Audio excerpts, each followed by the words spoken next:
I've wanted to talk about this person for a couple days. This individual has been gaining a ton of Just a conservative. attention over the last couple of days. Her name is Batya Ungar-Sargon, and she is a self-described MAGA lefty. I originally heard of her when I was listening to Kyle Kalinski's show. I forgot where she went on. It might have been Piers Morgan. She describes herself as a MAGA lefty because she is, I guess, working class, which is not true.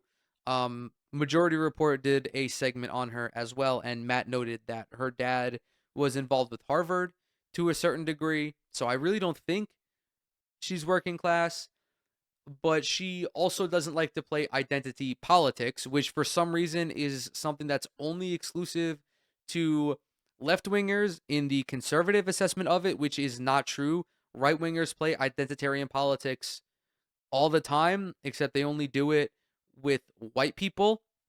So she went on Bill Maher, and she is actually dumb as fuck. There is nothing going on in her brain, and I don't know if it's on purpose or if she's willfully ignorant because literally everything she says in these 3 minutes is a lie. Typically, when you have someone who does political commentary, not everything they say may be accurate, but they at least try to frame it in a certain way, right? I've said things that are incorrect on this show before. I'm no stranger to that. But she is just fucking lying. Whereas most conservative commentators, when they lie, they at least make the lie somewhat plausible. Now, let's go ahead. Let's listen to what she has to say because it will give you brainworms. I'm certain of it. Leaning right to a Trump supporter. Okay, someplace I would never go. Uh, and I mean, the night is young, Bill. it is not ever going to be that young. And I'm just wondering what you think now. We're approaching 2 months in. I mean, you must have a feeling in your gut. Look me in the eye and tell me you don't. That this is really going badly, and I shouldn't have thrown my lot in with this team. Oh, no, I feel the opposite. All right. Okay. First, polls have come out, and I understand that, polls may not be entirely correct, but there is a sizable amount of the population that believes at least a few things are going wrong in this country, and they do not believe that the United States is headed in the right direction, which is definitely true.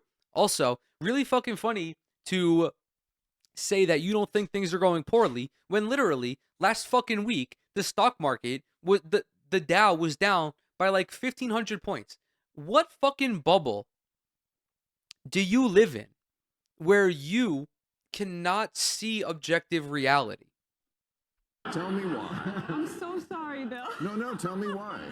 No, I feel so proud of. I mean, I was never a Republican or a conservative. I Cap. was a leftist, and Yeah, I'm no. still a leftist. I'm No. just a MAGA leftist. Okay.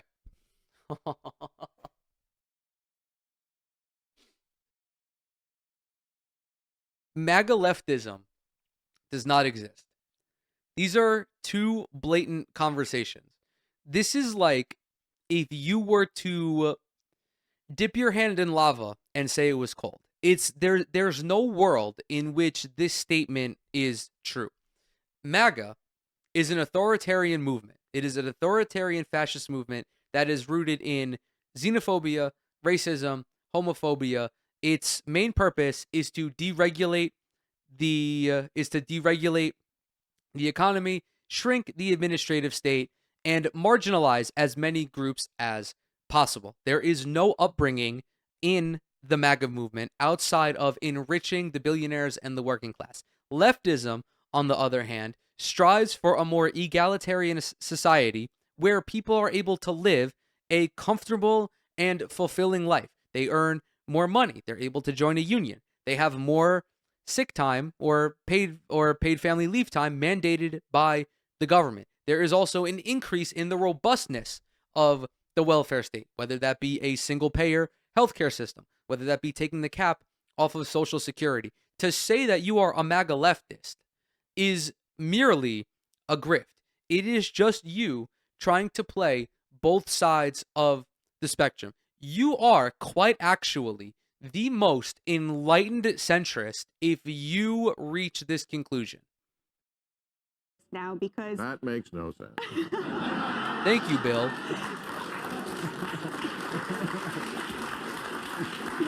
would you like me to explain it to you? Please do. Yes, please. When I look at what President Trump ran on and the agenda that he's enacting right now, he took a Republican Party that was built on social conservatism, foreign interventions and wars, and free trade and free markets. And he basically took an axe to all of those. During the campaign, he said, look, I mean, he's pretty pro-gay. That's pretty obvious. He appointed the highest ranking out gay person, Scott Bessent, our Secretary of Treasury, which is incredible. I don't play identity politics, but the first thing I talk about with Donald Trump is that he appointed a gay person to his cabinet. Who gives a fuck? Dog, I didn't know that Scott Bessent was gay. I don't give a fuck that Scott Bessent is gay. He's still a demon. He is still a member of the oligarchy. The one thing, this was the only thing that she said was true actually, is that Donald Trump fundamentally altered the Republican Party. But she didn't even make that point directly or correctly because she proceeded to list off 3 justifications that Donald Trump has not done and has a record of not doing. And he sidelined the pro-life wing of his party. He and has changed the party for sure. Okay, so he Okay. Sidelined the pro-life wing of his party. Even though there are still like 24 states that still have some sort of semblance on an abortion. He sidelined the pro-life wing of his party by appointing 2 Supreme Court justices who overturned Roe v. Wade. One of them, Amy Coney Barrett, was open about her not believing it was a super precedent, unlike Brett Kavanaugh. He sidelined the pro-life wing of the party by not signing Roe v. Wade into law and returning it to the states, which of course is just the Republican cop-out for we want to allow these states to do bad things.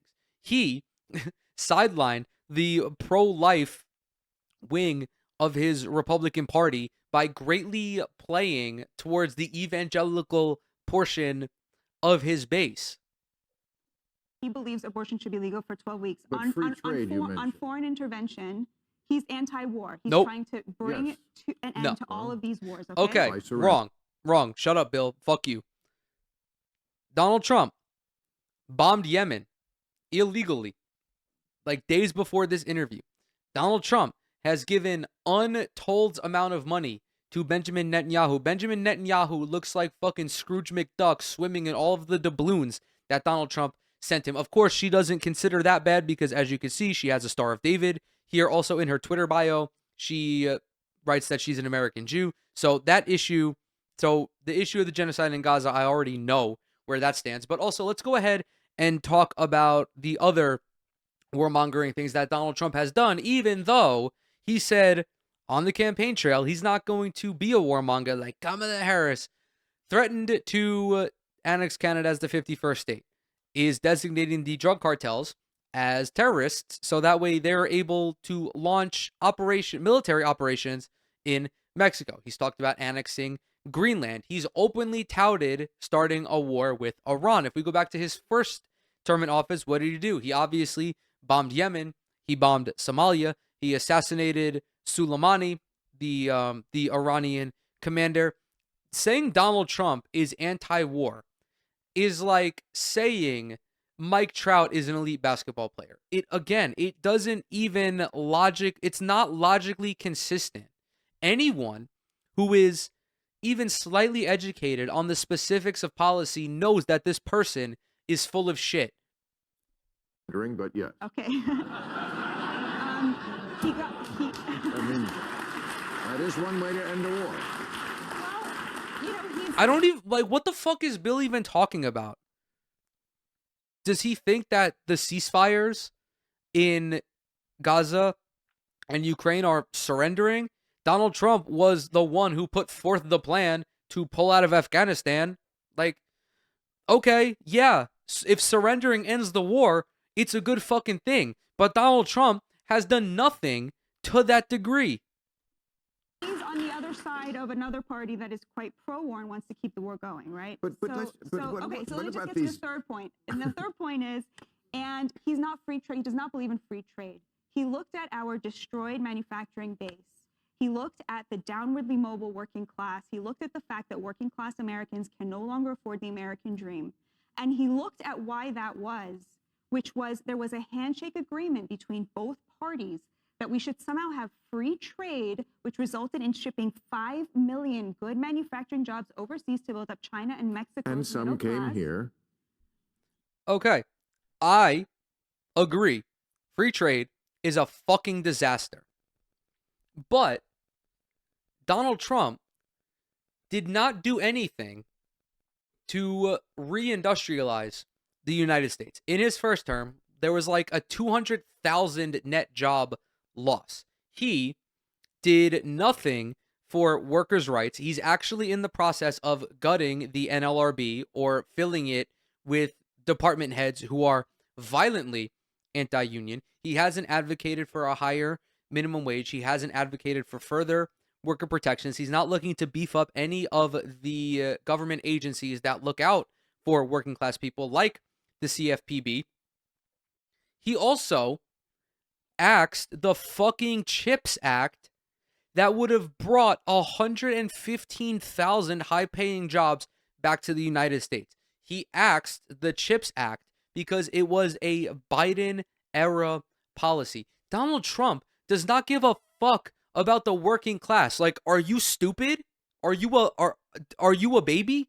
Do you not understand the words and the actions that are going on? His cabinet has a combined net worth of like $340 billion, and that doesn't include the richest man on the planet, Elon Musk. Donald Trump is not pro-worker. The Republican Party has never been pro-worker. I don't understand how you can have the thought that free trade is bad and Donald Trump is going to bring jobs back to the country by getting rid of free trade. Oh, by the way, do you remember in 2019 or whatever the fuck when he signed a new free trade deal with Canada and Mexico that, yeah, he overturned a couple weeks ago, but still was the guy who signed it into law? How do these people exist? If you're going to grift, you need to put some effort into it. You need a very, maybe not a very, but you need a somewhat logically consistent, you need some logically consistent beliefs, I would say. No, what they did was they brought in millions and millions of illegal Yes. migrants to compete with the jobs that remained here. And what Donald Trump said was, No. Okay. No one's bringing in illegal migrants. Undocumented immigrants are coming to this country voluntarily, and they, more often than not, go and work these super shitty jobs that no one in America wants to work. They don't want to work in agriculture. They don't want to work in construction because the job fucking sucks and the pay is not enticing enough. But these corporations are hiring these undocumented migrants so that way they can pay them a sub-minimum wage. They're hiring all of these migrants illegally, by the way, because it's illegal to hire an undocumented person to work, but the government allows it. Doesn't fine these companies, nor does it provide an expedient pathway for people to become documented and acquire TPS and eventually become a citizen. But the corporations take on this labor because it's cheap and they can further maximize their profits. We have to stop selling out the working class. That agenda that he laid out, socially moderate, anti-war, and anti-free trade And this- protectionist, that is a leftist Sam, I will agenda. bring you in. If you want to stop selling out the middle class, Donald Trump is not your guy. Donald Trump is backed by the wealthy and corporations, the two groups of people that have fucked over the working class since the Reagan administration. If you truly cared about revitalizing the middle class, you would be online championing Bernie Sanders. You would be on this program advocating for a 91% top marginal tax rate like we had back in the 40s, 50s, and 60s when there was the largest middle class explosion in the country. You would not even entertain the idea that Donald Trump is somewhat consistent with your policy prescription and your beliefs. It's just fucking farcical. You're living in a fairy tale land. As I said before, this is a grift where this person is just trying to play both sides. They are trying to do centrism. But ultimately, I don't think this is gonna work out for her. Because like it doesn't pass